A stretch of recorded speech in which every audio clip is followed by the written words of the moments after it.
Hello guys and mega shoutout sa lahat. Ayan, magandang araw po sa ating lahat mga kaibigan natin. At sa araw na to guys, may gusto kong i-share sa inyo ulit. Gusto kong ibahagi ang ating simpleng tutorial regarding sa paano i-set up ang Premiere Countdown at paano gamitin yung mga unique style guys. So mostly guys, ito yung mga Premiere natin na nakaset up na sa YT Studio yan. So pwede nating lagyan at gamitin guys. So start na natin.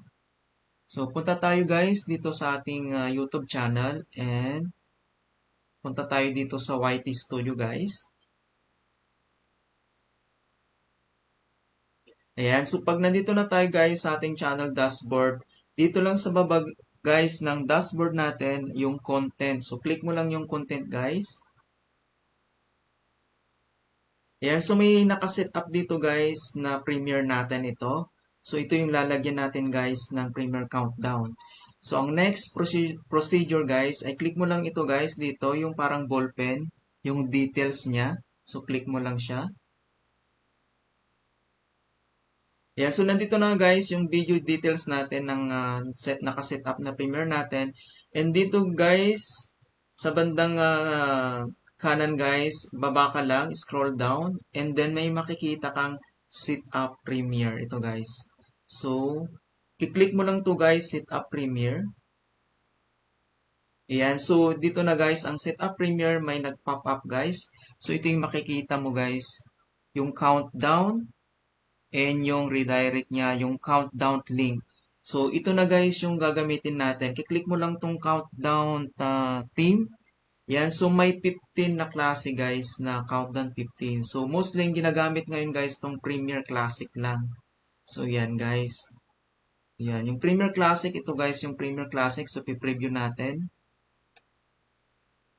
Preview lang natin guys.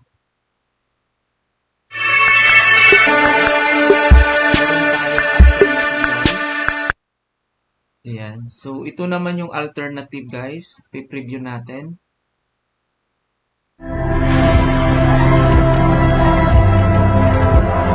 So, ito yung alternative. Ayan guys. Ayan. Preview natin.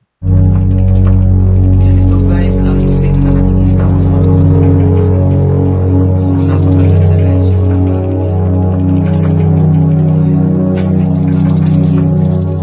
tayo guys, ang preview natin si Bright. Ayan, Bright. Preview natin si Bright. Ayan to guys, napakaganda. Ayan. Ang ganda. Ayan, calm lang. So, preview natin si calm.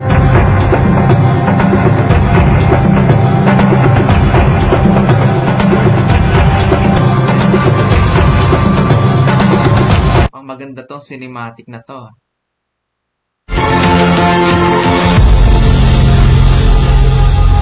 Next tayo guys, punta natin si rin to, contemporary. Review natin. Yung numbers, ganda rin. Puro numbers lang. Siguradong dramatic to kaya. Tingnan natin.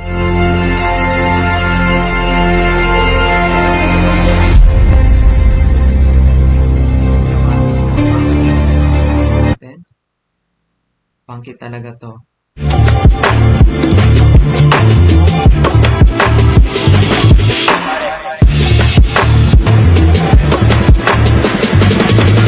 O napaka-gentle nga talaga to. Tignan natin.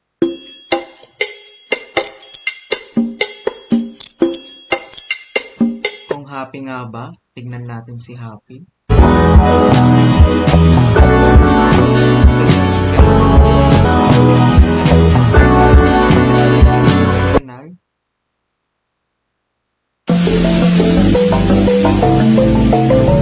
Sa kids content naman guys, preview natin sa kids content.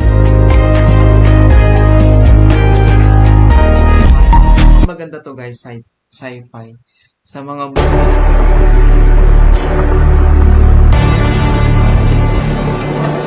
Pag sport yung ano nyo guys, pwede nyong i-click guys. So by categorize pala guys kung ano yung content ng premiere nyo. So ibabatay nyo siya guys kung ano yung content premiere nyo.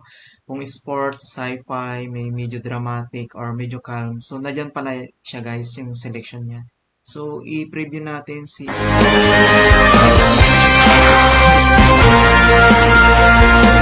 inspirational, pwede rin natin gamitin.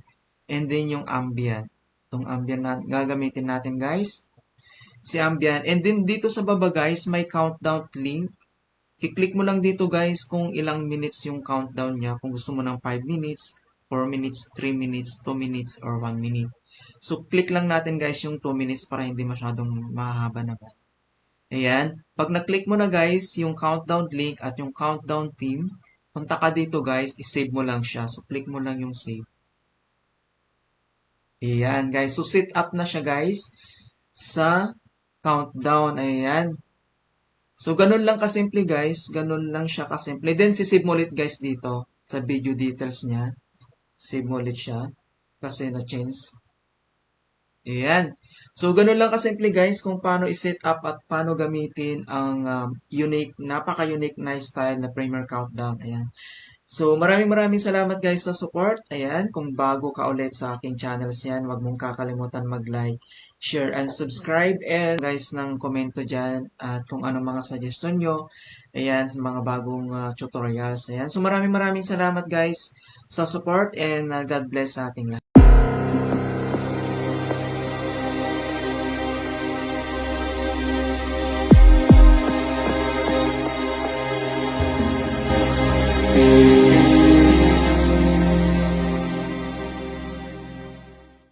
Hello guys and mega shoutout sa lahat. Ayan, magandang araw po sa ating lahat mga kaibigan natin. At sa araw na to guys, may gusto kong i-share sa inyo ulit. Gusto kong ibahagi ang ating simpleng tutorial regarding sa paano i-set up ang Premiere Countdown at paano gamitin yung mga unique style guys. So mostly guys, ito yung mga Premiere natin na nakaset up na sa YT Studio yan. So, pwede nating lagyan at gamitin guys. So, start na natin. So, punta tayo guys dito sa ating YouTube channel and punta tayo dito sa YT Studio guys. Ayan. So, pag nandito na tayo guys sa ating channel dashboard, dito lang sa baba guys ng dashboard natin yung content. So, click mo lang yung content guys.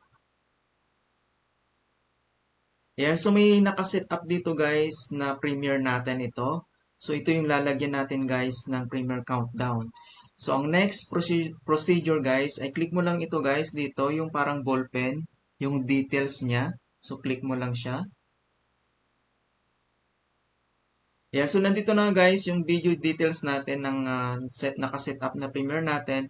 And dito guys, sa bandang kanan guys, baba ka lang, scroll down, and then may makikita kang set up Premiere. Ito guys. So, i-click mo lang to guys, set up Premiere. Ayan, so dito na guys, ang set up Premiere may nag-pop up guys. So, ito yung makikita mo guys, yung countdown, and yung redirect niya, yung countdown link. So, ito na guys yung gagamitin natin. Kiklik mo lang tong countdown theme. Yan, so may 15 na klase guys na countdown 15. So mostly yung ginagamit ngayon guys tong Premiere Classic lang. So yan guys. Yan, yung Premiere Classic, ito guys yung Premiere Classic. So pi-preview natin. Preview lang natin guys.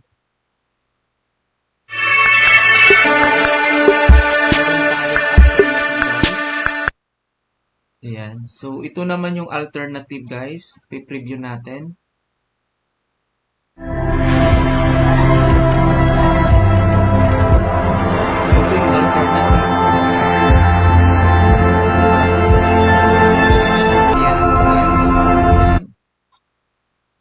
Preview natin.